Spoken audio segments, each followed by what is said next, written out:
Yo guys, welcome back to a new video. First video I've made in about 2 months or so. I've probably only made 3 videos in the whole year, or in the whole 12 months. I don't know. I've been mainly focusing on my Instagram and stuff. If you're not following my Instagram, it'll be in the description and it could be on the screen. I am using my phone today because I don't know how I can edit stuff. I can edit them to an extent, but I really would like to use my camera. Unfortunately, I can't use my camera. I pulled it out the other day. It worked fine. Put it in my bag. I'm like, right, I'm gonna make this Q&A, and I'm gonna use my camera so I can just get the responses on my phone. But no, my camera decided to play up. Apparently, the lens isn't actually coming out of the camera. I don't know if it's just jammed, but I will get that fixed, and we will be making more quality videos. Phone quality is pretty good. To be honest, it's probably a lot better than the camera, but it's just more convenient using the camera because I can also use my phone for other stuff as well. So we will be doing a Q&A. I had to email myself the responses, so I'll jump on the responses now and start. Before this video starts though, drop a like, subscribe, and comment down below what you want to see, because I always say this, I don't really get many comments, but I wanna make videos that you guys like, and I wanna make videos that interest you guys. Obviously this video, it might be a bit boring. There are some good questions on here, so stay tuned if you want a full answer. I haven't really read through them, so it's just going to come off the top of my head.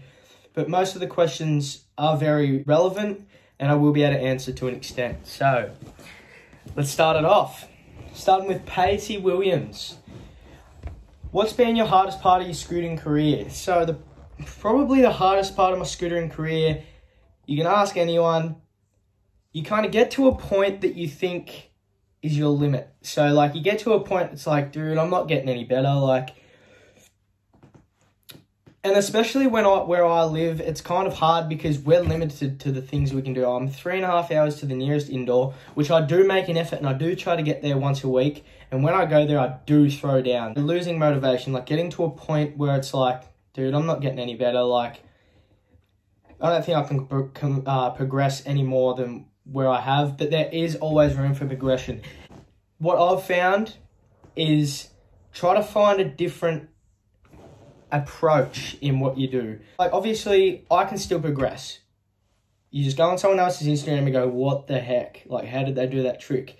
You know you can get to that trick, and you know that you can work harder and harder. There's always room for improvement. But you do get to a stage where you do lose motivation, and you do go, I can't get any better. But you just got to find something different in the sport or the hobby you do. So, for instance, if I want to have fun, I jump on a street scooter. I jump on Benny's scooter or something and just ride rails or ride ledges and stuff. And that I can still progress in that because that's something different. So pretty much every time I ride street or something, I can learn a new trick, which makes it more fun. So pretty much losing motivation is probably the hardest part.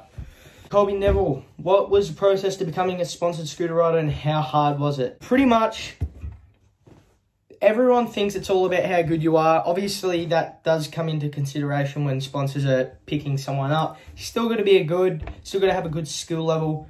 But most people are going to get sponsored because they're influential. So sponsors want to pick people that have an influence on their brand and can promote their brand. So, for example, you see people out there, you see homies out there, they're legends. They may not be that good, but they have a good following. So they're going to get sponsored real quick because they can promote their brand. The process for me was I was sponsored by Havoc Pro Scooters, so that was my first proper sponsor. You always get them little shitty sponsors that you pay this and pay that, and you think you're sick, but you're really not. At the end of the day, you're just paying money. But my first proper sponsor was Havoc Pro Scooters. I love them guys. I met them through Jai Walker. Jai Walker, back in his prime, was real good on a scooter. He competed in Nitro World Games, stuff like that. So I kind of rode with them because they only lived an hour away or 45 minutes away. So I was riding with them, and then his mum actually was the 10% owner of Havoc. So she was the Australian manager. So she picked me up. And then, yeah, I've picked up a new sponsor now, which I think there's a question later on in this Q&A that explains how I got on Fusion. So, yeah, to an extent it's hard, but all hard work and dedication pays off in the end. So, alrighty, so Zeth Bennett. He's a homie. He used to be on Habit too. What is your goal for scootering? So obviously in anything you do, you want to set goals and you want to set bucket lists. My door's opening. I'm going to close it. Alrighty, so in any sport, any hobby you do, you want to set goals. It comes in with the same question before, losing motivation and stuff. So you want to set a goal, you meet that goal, you don't give up. You set another goal, you want to meet that, you don't give up. So my first goal was to be sponsored, I think. I ticked that off. The second goal, I think, was to do a flare. Tick that off. Next goal after that was to compete. I ticked that off, and I got second in Australia for my age division in under 16s or opens. Tick that off. My next goal is I want to make worlds. So I want to make worlds. That is my next goal. Last year I was like grinding. I was grinding away, and straight before state titles, the season got canned. So I couldn't actually compete, but that would be amazing. So that's top 10 in Australia or top 14 in Australia goes to compete in Worlds. It's all messed up at the moment because you can't actually travel. But Worlds is usually in London at Adrenaline Alley there, I think. But yeah, that's my next goal. I'm going to grind and I'm going to try get to Worlds before my career ends. Favourite trick by Lil_Kieran. My favourite trick is probably a 540 flare. Give me a good quarter and I'll 540 flare first shot, nice and clean. 540 flares for me are a bit of a mess around because I need that perfect quarter. I need it to be about 5 foot and I need it to be mellow. Any steeper, any taller, I land flat. But 540 flares are probably my favourite trick. If not, just a flare. Like popping a nice flare is so nice. Landing nice and high in the transition, rolling away, getting speed. So nice. Bailey Irvin, how long have you been riding for and how many more years do you reckon you're going to ride for? So I started riding properly when I was about 12. I dibbled and dabbled in it. Rode a Razor scooter for a year or so before that. And then I seen a couple of the local boys which had a real big impact and inspired me a lot. All them boys was like, whoa. Like, there actually is something in scootering. So started when I was about 12 in 2013, and now it's 2021, so do the maths. Give and take, I did quit. You know when you're a little kid and you have a fight with your mate that rides your scooter and I'm not riding scooters anymore, I quit. Stuff like that. Like give and take, just the time riding put together, probably about 6-7 years. How long do you reckon you're going to ride for? It all depends, man. My body's deteriorating real bad. Like, my back is so sore, but I'm not going to give up. Like, I'm not going to stop riding until I have to, because there is a lot of opportunities to grow in the sport. There's a lot of opportunities that stem off scootering. So, yeah, obviously, one day I want to just make a career out of it. If that means, like, getting good enough where I earn money just off riding competitions, so be it. But I want to grow my following and then still ride scooters, but stem it off into something else that I can have a career out of and make an earning out of, kind of thing. Obviously, there's your contract and stuff like that. But yeah. How many Worlds firsts have you done? Dude, off the top of my head, that was off official James Moore. Off the top of my head, I can't really count, man. Like, I've done a few that I can remember. I've done, I think, Kiki Bright Whip was definitely a worldie. Back scoot, what was it? There was daily flip, so I don't know if you know what that is, but it's like a daily flip with a bar spin, front scoop whip. That was a world's first. There's a few more that I don't really know that are world's firsts or not. Like I've done quad whip, rewind triple. I'm guessing that's been done before. If not, I've done a few. Nothing front scoot, inward whip. I don't think anyone's done that, but I've done many of tricks that only a couple people have done.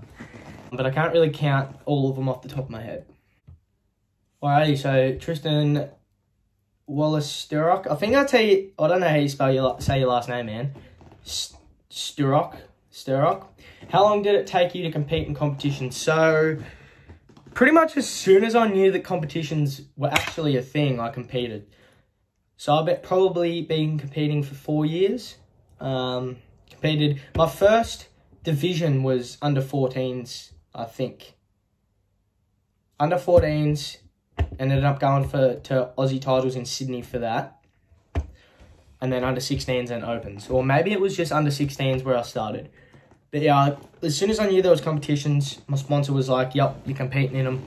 I was like, sick, I'm competing in them. How did you get on Fusion? So that's what I said before, there was a question like this. So I actually went to Paris for the Nitro World Games to watch Jai at the time, because we were teammates and he was competing in Nitro World Games. He got the wild card that year, and I was on Havoc at the time, and everything wasn't really working out for Havoc at the moment.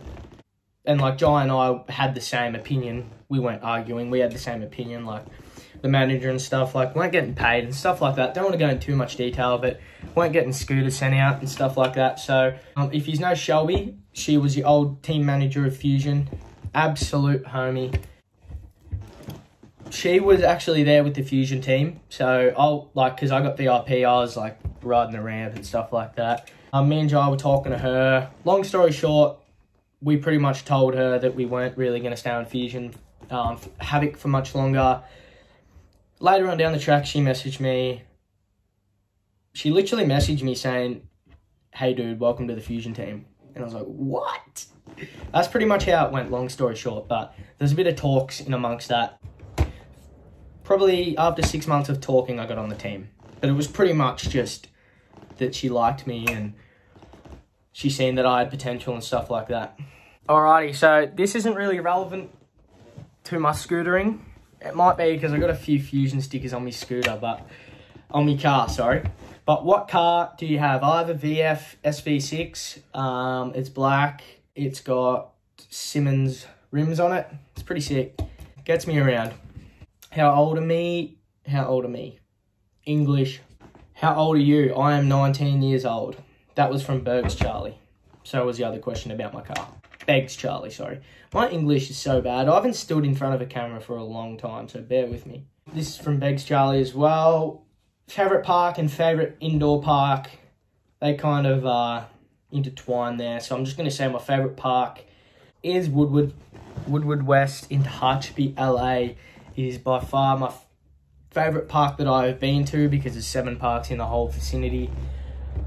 Or facility, sorry. But yeah, hands down, if you've been to Woodward, you know. If you know, you know. Like, it's just crazy, especially if you go when there's camps on.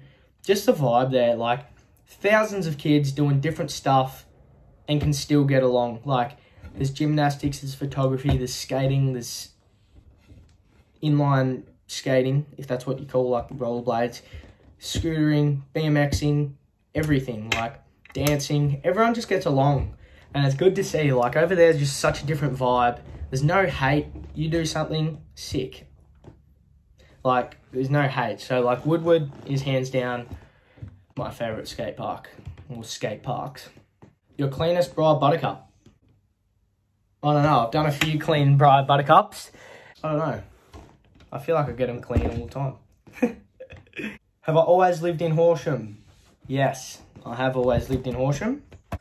What kind of scooter do you have? So I have, start off with the deck because that's the main aspect of the scooter. It is a Fusion Z350 in the Dragon scale. Absolutely amazing. The Z350s are the GOAT.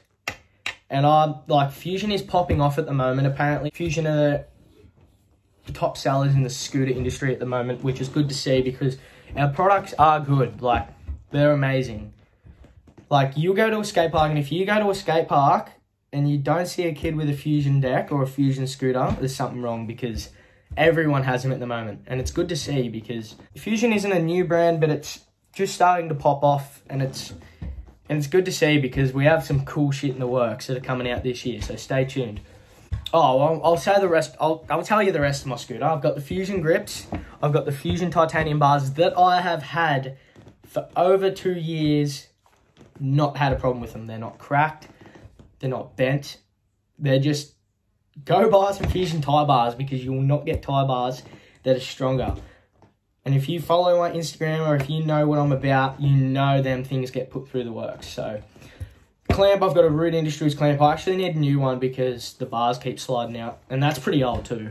To the forks, I just got some new Apex Quantum Slimline forks. They're amazing too. They're a lot lighter than the other forks. I've always gone Apex forks from day dot.